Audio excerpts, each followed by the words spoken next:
Monsieur le Président, Mesdames et Messieurs, Ladies and Gentlemen, je suis très honoré d'être associé à cette conférence internationale et de pouvoir y prendre la parole. J'en profite pour vous transmettre les salutations du gouvernement suisse et l'expression de sa considération pour un secteur important de notre économie nationale et pour un employeur de premier plan dans notre pays.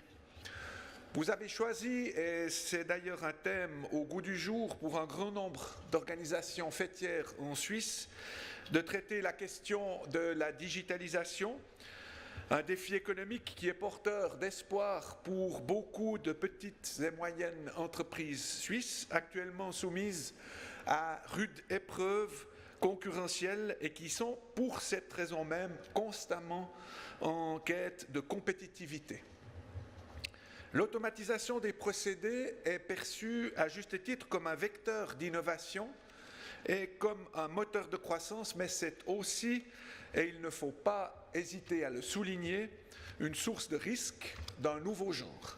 De risques liés au vol de données, à la prise de contrôle ou à l'infiltration de nos systèmes informatiques. Or, le but de la technologie doit bien être de servir et non de trahir nos intérêts. J'illustrerai ces risques par un exemple anecdotique, voire amusant et pourtant tout à fait révélateur. Dans la nuit du 7 au 8 avril dernier, des pirates informatiques d'un genre plutôt farceur sont parvenus à maîtriser le système gérant les systèmes d'alarme de la ville de Dallas au Texas, une métropole qui compte 3 fois plus d'habitants que Zurich. Ainsi, pendant plus d'1 heure et demie, les 156 sirènes de la ville ont retenti en même temps, sans discontinuer, hors de tout contrôle et provoquant une panique bien compréhensible au sein de la population.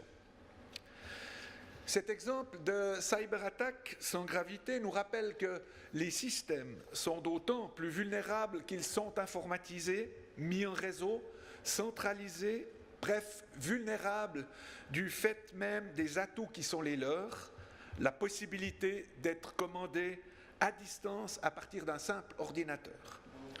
Sans aller jusqu'à Dallas, nos villes suisses disposent, elles aussi, de systèmes de gestion à distance de l'eau potable, de l'électricité ou des feux de signalisation, ce qui donne à réfléchir sur les perspectives d'une utilisation malveillante de ces systèmes. Chaque rose a ses épines, chaque médaille a son revers. L'exemple des sirènes est révélateur également d'une tendance croissante contre laquelle nous sommes impuissants, à moins de prétendre nager à contre-courant. La tendance à la multiplication des interconnexions et à la complexité grandissante des technologies de l'information et de la communication.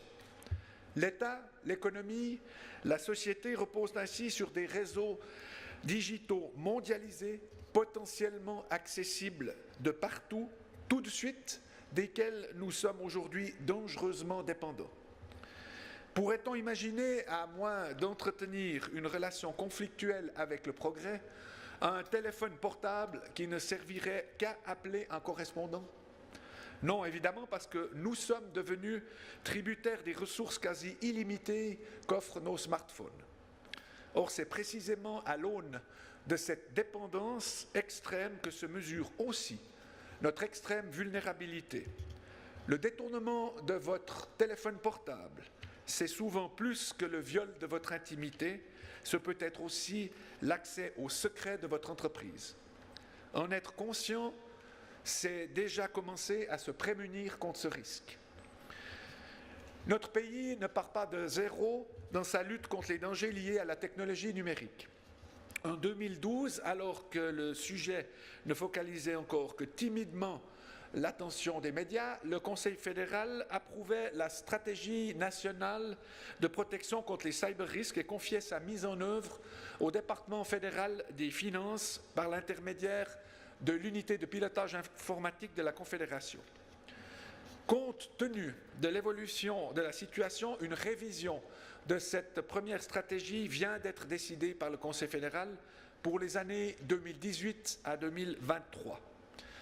Du point de vue de mon département, et examiné sous l'angle de la politique de sécurité, nous sommes d'avis que la menace dans le domaine digital est devenue plus aiguë et plus globale qu'elle ne l'était jusqu'ici. Le mot cybermenace se décline ainsi au quotidien et s'exerce avec une intensité et une complexité jamais vues, souvent dans la durée d'ailleurs, puisque les piratages sont susceptibles d'être dormants, car indolore est resté de ce fait longtemps ignoré par les victimes infectées. Ces attaques ne sont pas imputables qu'à des hackers isolés, elles sont de plus en plus fréquemment dues à des États, à de grands États même, capables de se muer au gré des besoins en mouchards, soit aussi également en pillards ou en agresseurs informatiques, et cela en passant parfois à travers des logiciels en apparence innocents que les firmes situées dans ces mêmes États élaborent et commercialisent.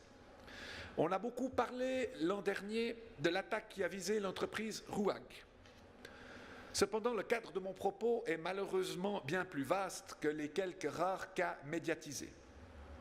Les services français compétents évaluent ainsi à 24 000 le nombre d'attaques informatiques externes qu'ils ont dû déjouer l'an dernier. Et selon une publication du World Economic Forum datant d'il y a une année, les coûts engendrés par la cybercriminalité avoisineraient les 450 milliards de dollars, soit un peu moins d'1% du produit intérieur brut mondial. C'est dire que le temps est venu d'être actif, ou plutôt proactif. J'expliquerai dans un instant quelle stratégie nous entendons déployer, non sans saluer au passage le sens de l'à-propos manifesté par un grand nombre des compagnies que vous représentez et qui offrent aujourd'hui déjà des couvertures de cyberassurance pour les particuliers qui viendraient à perdre ou à se faire voler des données informatiques. Vous-même, mesdames et messieurs, vous avez donc pris conscience du phénomène que je décris. Tels que nous les avons analysés, les cybermenaces peuvent viser différents objectifs.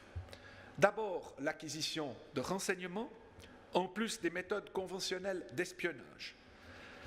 Pour ce faire, le recours aux procédés numériques offre l'avantage d'être dépourvu de risques physiques. Ces moyens d'intervention passent souvent inaperçus et leurs effets peuvent même conserver une certaine latence au cœur des systèmes pollués, au-delà de leur découverte et de leur élimination. Et dans ce domaine, je trouve révélateur que sur les 15 postes actuellement vacants au sein du MI6, les services de renseignement extérieurs du Royaume-Uni, pas moins de 9 le soient pour des activités directement liées aux nouvelles technologies. Ensuite, il y a les cybermenaces à vocation terroriste. Nous avons vu ces méthodes appliquées en marge des abominations perpétrées par Daesh. Il s'agit d'une communication à visée propagandiste ou destinée à manipuler ou à désinformer par la pollution de sites officiels ou de réseaux sociaux. Et il y a enfin les cybermenaces relevant d'actes criminels. Ces dernières comprennent les actes malveillants commis à des fins de pillage de comptes en banque ou d'extorsion de fonds. Le mode opératoire peut passer dans ces cas-là par l'envoi d'un cheval de Troie qui prend en quelque sorte en otage vos données personnelles jusqu'à ce que vous versiez le montant nécessaire, quelques centaines de francs en général, pour obtenir la clé de déchiffrement. Les victimes favorites de ces logiciels de rançon sont les petites et moyennes entreprises et le phénomène prend de l'ampleur. Dans ce chapitre des actes de dimension criminelle figurent également le sabotage ou la prise de contrôle de systèmes de commande ou de gestion, à l'instar du cas des sirènes que j'ai évoqué tout à l'heure. Sur ce dernier point, j'aimerais souligner ici les risques qui pèsent sur ce que nous appelons les infrastructures critiques. Les cibles privilégiées du terrorisme numérique sont en effet des entreprises dont les activités sont cruciales pour la société, que ce soit dans le domaine de l'approvisionnement, d'électricité, de gaz, d'eau, de combustible ou de carburant, de production ou de distribution de denrées alimentaires. Les entreprises de télécommunications sont également concernées, ainsi que toutes celles qui sont actives de près ou de loin dans le secteur de la santé. Les banques, les assurances maladie tout particulièrement en raison des données sensibles qu'elles traitent, les compagnies de transport constituent toutes également des cibles potentielles de choix. Ces branches sont d'autant plus exposées qu'elles sont, comme je viens de le préciser, essentielles à la vigueur d'un pays et à sa prospérité économique. Ainsi, empêcher à distance l'un ou l'autre de ces secteurs de fonctionner normalement provoquerait une paralysie nationale en quelques heures seulement. Défaillante, la Suisse serait du même coup exposée à de possibles prises de contrôle externes auxquelles elle ne serait en mesure d'opposer aucune résistance si elle était prise au dépourvu. Soyons clairs sur un point, mesdames et messieurs, sur l'échelle des menaces qui nous guettent, les risques numériques trônent pratiquement au sommet. L'enjeu n'est pas que civil, il est également militaire.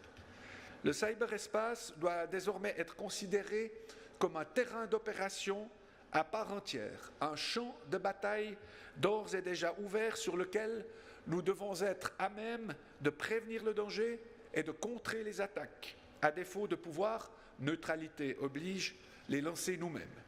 Et c'est la raison pour laquelle, en parallèle au rôle assigné à cet égard au département fédéral des finances ainsi qu'aux autorités judiciaires compétentes, nous sommes en train de réaliser un plan d'action en matière de cyber defense au sein du département de la Défense. Ce plan doit être pleinement opérationnel en 2020. Ce plan a 3 piliers. Il vise tout d'abord à permettre au département de la Défense de remplir ses missions en toutes circonstances et d'être opérationnel en permanence sans être exposé aux menaces numériques. Ensuite, dès lors que le cyber devient une partie du champ de bataille, il est cohérent que pour notre armée, qu'elle sache y conduire le combat. Enfin, et c'est là une des tâches les plus pressantes assignées au service de renseignement de la Confédération, l'objectif est de prévenir les attaques visant les infrastructures critiques, ainsi que le prévoit d'ailleurs la nouvelle loi sur le service de renseignement. En procédant par des réallocations de postes en fonction de nos priorités et de nos impératifs, nous ambitionnons, sans incidence sur le cadre budgétaire étroit qui nous est imposé, de faire passer de 50 à près de 150 les effectifs actuellement affectés à ce secteur, lesquels sont principalement répartis entre l'armée et le service de renseignement de la Confédération. J'aimerais insister à ce stade sur les vertus du partenariat dans la réalisation de cet objectif.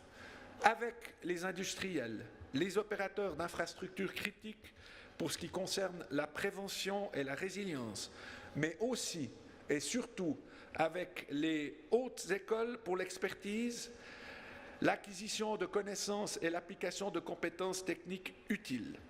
Aujourd'hui déjà, mes collaborateurs occupés à élaborer notre plan d'action en matière de cyber defense bénéficient d'un appui scientifique de très haute qualité grâce aux professeurs, aux chefs d'entreprise qui siègent au sein du conseil consultatif chargé de nous éclairer dans le renforcement des moyens que nous entendons consacrer à ce secteur. Mais il faut pouvoir s'appuyer sur des synergies plus larges encore, qui profiteraient à terme à notre économie. L'objectif est qu'elle puisse recruter des spécialistes ayant acquis des connaissances fondamentales en sécurité informatique dans le cadre de leur formation professionnelle en premier lieu, mais qui les auraient ensuite mises en pratique et affinées lors de leur passage sous les drapeaux. De tels collaborateurs seraient de première force pour nos banques, pour nos assurances, nos fournisseurs de ressources énergétiques, parmi d'autres branches directement exposées aux cybermenaces. J'ai eu l'occasion de me rendre compte de l'intérêt extrêmement marqué non seulement des milieux académiques pour une telle collaboration, mais également celui des étudiants eux-mêmes et des étudiantes aussi, qui voient la possibilité de servir leur pays au plus près de leurs compétences et selon des formes de services adaptées à leur attente et à leur disponibilité. Il en va là d'une logique de bénéfice réciproque et du partage le plus profitable des savoirs. Si nos ambitions en la matière sont légitimes, eu égard à nos obligations constitutionnelles relatives au maintien de l'indépendance et de la sécurité du pays. Elles ne sont pas tout à fait inédites par rapport à ce qu'ont déjà entrepris nos partenaires étrangers dans ce domaine. J'ai en effet eu l'occasion de me rendre compte que la France, qui est l'un des fers de lance des opérations cyber en Europe, partage la même préoccupation que la nôtre à l'égard de cette nouvelle forme de menace. La Suisse a d'ailleurs récemment signé une lettre d'intention en matière de cybersécurité avec la France. Ce document ouvre des pistes de collaboration et de développement entre nos deux pays en matière de cyberstratégie. J'observe en outre que notre voisine a singulièrement musclé les ressources qu'elle alloue au combat numérique, faisant presque du personnel qu'elle y engage une espèce de quatrième armée complétant l'armée de terre, l'armée de l'air et la marine. D'ici 2019, les effectifs français dédiés totaliseront 3200 personnes, auxquelles s'ajoutent 4000 réservistes, et les investissements cyber tripleront pour atteindre 440 millions d'euros. On le voit, la sécurité numérique est devenue un enjeu politique majeur du monde occidental. J'aimerais, pour conclure, mesdames et messieurs, vous remercier de votre intérêt pour ces questions et pour votre contribution institutionnelle à ce grand défi sécuritaire. Je sais que les assurances sont très sensibles aux aspects liés à la cybersécurité, qu'elles œuvrent elles-mêmes à renforcer dans leur propre espace. L'élargissement de ce terrain des opérations, c'est bien ainsi qu'il faut l'appeler, répond par ailleurs parfaitement à mes ambitions pour notre armée, pas seulement en tant qu'agent indispensable à notre souveraineté et à notre sécurité, mais avant tout en tant que moyen de défense qui sait s'adapter à notre temps, aux menaces de son époque et si possible déjà à celles qui lui succéderont, capable d'être une institution formatrice de pointe et de recourir pour cela, a fortiori dans un pays parmi les plus innovants au monde, aux ressources humaines les plus compétentes dans ce secteur. C'est là, précisément, le sens et le rôle fondamental d'une armée de milices dont le renforcement de notre sécurité numérique contribuera assurément à augmenter encore le crédit. Voilà, mesdames et messieurs, je vous remercie encore pour l'invitation et je vous remercie pour votre attention.